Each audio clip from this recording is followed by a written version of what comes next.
Okay. So, first propose చేసినప్పుడు ఏమని propose చేసావు బ్రో? అటు సైడ్ నుంచి రియాక్షన్ ఏంటి?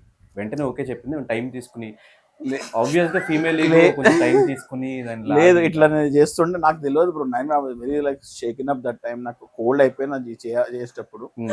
చేసేటప్పుడు అందరూ ఇద్దరు ముగ్గురు సింగర్లు పెట్టించి వయలిన్ కొట్టిస్తున్నా, గిటార్ కొట్టిస్తున్నా, హ్మ్. పర్సనల్ సింగర్ పర్సనల్ సింగర్ తెచ్చిన. వాడేమో హార్మోనియం తీసుకొచ్చాడు, హ్మ్.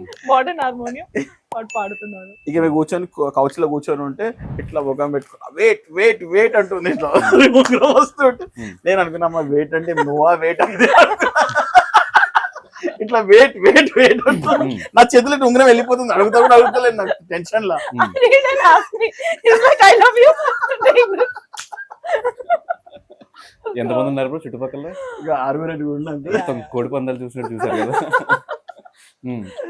సో ఆ రోజు అట్లా ప్రపోజ్ చేసిన తర్వాత తన సైడ్ నుంచి రియాక్షన్ రాలేదు ఆ రోజు. వచ్చి He didn't ask for నేను reaction. అంటే ఆమె నేను ఇట్లా జబర్దస్త్ వేసేసిన. Yeah. హ్మ్. అంటే నాకు తెలియదు అంటే పాజ్ చేయాలి ఇక్కడ వెయిట్ చేయాలి ఇట్లా అంటే నేను మంచి Nervousness పర్ఫెక్ట్ గా చేసిన హ్మ్. వెయిట్ చేసిన ఆమె విల్ మ్యారీ మీ అని రాలే కదా. నేను రాలేదు ఆ టైం. మంచి కూర్చున్న నీల్ డౌన్ చేసిన. ఇప్పుడు వచ్చా కదా చేపిద్దాం. ఈమె కోసం నేను 3 times నీల్ డౌన్ చేసిన బ్రో. హ్మ్. ఒక రోజు ఫస్ట్ డే ఒక రోజు ఒక చిన్న పబ్ లో, హ్మ్. మూడో రోజు నేను 3వ సారి నిన్న హ్మ్. ఇంటిసారి నీల్ డౌన్ చేసిన. హ్మ్. తను ఒకసారి కూడా చేయదు కదా. ఇక్కడే స్టార్ట్ అయ్యేది తెలుసా? అరే బ్రో, ఎంగేజ్మెంట్ దగ్గర బెండ్ అవ్వడం ఒక్కసారి స్టార్ట్ కూడా అవుతుంది. కాలు కూడా మొక్కలేదు తెలుసా? అవునా? కాలు ముక్కాలా? ఆ.